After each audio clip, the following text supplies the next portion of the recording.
നമസ്കാരം. IT കമ്പനികളിൽ പ്രത്യേകിച്ചും ടയർ 2 IT കമ്പനികളിൽ ഹൈ ഗ്രോത്ത് കാറ്റഗറിയിൽ ഉൾപ്പെട്ട രണ്ട് കമ്പനികളായിട്ടാണ് LTI മൈൻഡ്രിയെയും പെർസിസ്റ്റന്റ് സിസ്റ്റത്തെയും വിലയിരുത്തപ്പെടുന്നത്. LTI മൈൻഡ്രിയുടെയും പെർസിസ്റ്റന്റ് സിസ്റ്റത്തിൻ്റെയും ക്വാർട്ടർലി റിസൾട്ട് ഇന്ന് ആഫ്റ്റർ മാർക്കറ്റ് അവറിന് ശേഷം പുറത്തു വന്നു. ക്വാർട്ടർലി റിസൾട്ടിന് മുന്നോടിയായി LTI മൈൻഡ്രി 0.80% ഇടിഞ്ഞ് 5172 ക്ലോസിംഗ് നൽകി. 1.54 ലക്ഷം കോടി രൂപയുടെ മാർക്കറ്റ് ക്യാപ്പുള്ള ഒരു കമ്പനിയാണ് LTI മൈൻഡ്രി. LTI മൈൻഡ്രിയുടെ പ്രോഫിറ്റിൽ സീക്വൻഷ്യലി 10% ഇടിവാണെന്ന് മാർക്കറ്റ് പ്രതീക്ഷിച്ചത്. പക്ഷേ ഇതിന് വിപരീതമായി പ്രോഫിറ്റ് 0.86% മാത്രമാണ് ഇടിഞ്ഞത്. കമ്പനിയുടെ റവന്യൂ സീക്വൻഷ്യലി, അതായത് കഴിഞ്ഞ ക്വാർട്ടറുമായി താരതമ്യപ്പെടുത്തുമ്പോൾ 2.3% വർദ്ധിച്ച് 8,905 കോടിയായി ഉയരുകയും ചെയ്തു. 8,894 കോടി രൂപയുടെ റവന്യൂ ആയിരുന്നു മാർക്കറ്റ് പ്രതീക്ഷിച്ചത്. In terms of revenue company market എസ്റ്റിമേഷനെ ബീറ്റ് ചെയ്തു. എബിറ്റ് സീക്വൻഷ്യലി 1.91% ഇടിഞ്ഞ് 1,423 കോടിയായി ചുരുങ്ങി. പക്ഷേ മാർക്കറ്റ് 1,391 കോടിയുടെ എബിറ്റാണ് പ്രതീക്ഷിച്ചത്. അതായത് ഇൻ ടേംസ് ഓഫ് എബിറ്റും കമ്പനി മാർക്കറ്റ് എസ്റ്റിമേഷനെ ബീറ്റ് ചെയ്തിട്ടുണ്ട്. 15.68% എബിറ്റ് മാർജിൻ പ്രതീക്ഷിച്ചെടുത്ത് 15.98% എബിറ്റ് മാർജിൻ കമ്പനി മെയിൻറ്റെയിൻ ചെയ്യുന്നു. പക്ഷേ സീക്വൻഷ്യലി നോക്കുകയാണെങ്കിൽ എബിറ്റ മാർജിൻ 16.67% നിന്നും 15.98% ചുരുങ്ങി. കൂടാതെ നെറ്റ് പ്രോഫിറ്റ് 0.86% ഇടിയുകയും ചെയ്തു. 1,116 കോടിയുടെ നെറ്റ് പ്രോഫിറ്റ് പ്രതീക്ഷിച്ചെടുത്ത് 1,162 കോടി രൂപയുടെ നെറ്റ് പ്രോഫിറ്റാണ് കമ്പനി നേടിയത്. ഇൻ ടേംസ് ഓഫ് നെറ്റ് പ്രോഫിറ്റും കമ്പനി മാർക്കറ്റ് എസ്റ്റിമേഷനെ ബീറ്റ് ചെയ്തിട്ടുണ്ട്. ഇനി കമ്പനിയുടെ പെർഫോമൻസ് ഇയർ ഓൺ ഇയറിൽ നമ്മൾ താരതമ്യപ്പെടുത്തുകയാണെങ്കിൽ പ്രോഫിറ്റ് 2% ഇടിഞ്ഞു.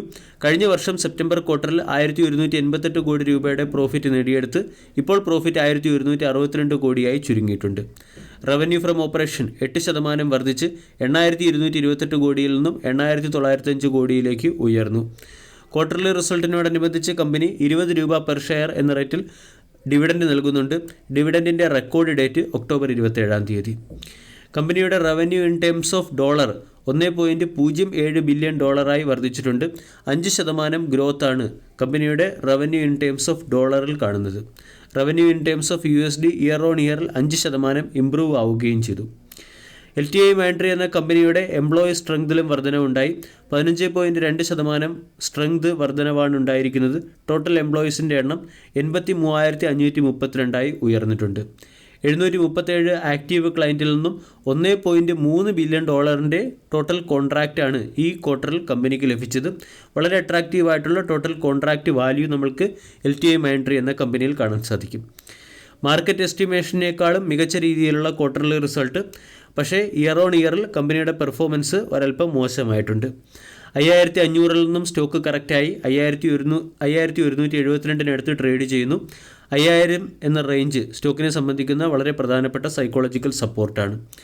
ഹയർ ലെവലിൽ നിന്നും സ്റ്റോക്ക് കറക്റ്റ് ആയതിനു ശേഷം ഹയർ ഹൈ ലോവർ ലോ രീതിയിലുള്ള ക്യാൻഡിൽ പാറ്റേൺ ആണ് സ്റ്റോക്ക് ഫോളോ ചെയ്യുന്നത്. ട്രെൻഡ് ലൈൻ സപ്പോർട്ടിന് അടുത്ത് സ്റ്റോക്ക് ട്രേഡ് ചെയ്യുന്നു. 5,000 എന്ന സൈക്കോളജിക്കൽ സപ്പോർട്ട് നഷ്ടമായാൽ 4,750 സ്റ്റോക്കിന് സപ്പോർട്ട് ലഭിക്കാനുള്ള സാധ്യതയുണ്ട്. സ്റ്റോക്കിനെ അക്കുമുലേറ്റ് ചെയ്യാനുള്ള ഏറ്റവും മികച്ച റേഞ്ചും 4,750 ആണ്. രണ്ടാമത്തെ സ്റ്റോക്ക് പെർസിസ്റ്റന്റ് സിസ്റ്റം ലിമിറ്റഡ്. ഇന്ന് പെർസിസ്റ്റന്റ് സിസ്റ്റം ലിമിറ്റഡും ക്വാർട്ടർലി റിസൾട്ട് വരുന്നതിന് മുന്നോടിയായി 0.5% ഇടിഞ്ഞ് 5,680 ക്ലോസിംഗ് നൽകി. 42,000 കോടി രൂപയുടെ മാർക്കറ്റ് ക്യാപ്പുള്ള കമ്പനിയുടെ വാല്യൂഷൻ 47.30, ഡിവിഡൻഡ് yield 0.70%. കഴിഞ്ഞ ഒരു മാസം കൊണ്ട് സ്റ്റോക്ക് ഫ്ലാറ്റ് ട്രേഡിംഗ് ആണ് നടക്കുന്നത്. 1.84% കറക്റ്റായി. 6 മാസം കൊണ്ട് 30%-ന് മുകളിൽ റിട്ടേൺ നൽകിയ ഹൈ ഗ്രോത്ത് കാറ്റഗറിയിൽ ഉൾപ്പെട്ട IT സെഗ്മെൻറ്റിലെ കമ്പനിയാണ്. പെർസിസ്റ്റന്റ് സിസ്റ്റത്തിൻ്റെ ക്വാർട്ടർലി റിസൾട്ടിൽ കമ്പനിയുടെ നെറ്റ് പ്രോഫിറ്റ് ഇയർ ഓൺ ഇയറിൽ 20%-നടുത്ത് ഉയർന്നു. നെറ്റ് പ്രോഫിറ്റ് 19.66% ഉയർന്ന് 263 കോടിയായിട്ടാണ് റെക്കോർഡ് ചെയ്തിരിക്കുന്നത്. കഴിഞ്ഞ ക്വാർട്ടറുമായി താരതമ്യപ്പെടുത്തുമ്പോൾ നെറ്റ് പ്രോഫിറ്റിൽ 15% വർധനവുണ്ടായി. കമ്പനിയുടെ റവന്യൂ 9.35% വർദ്ധിച്ച് 2,448 കോടിയായി ഉയരുകയും ചെയ്തു.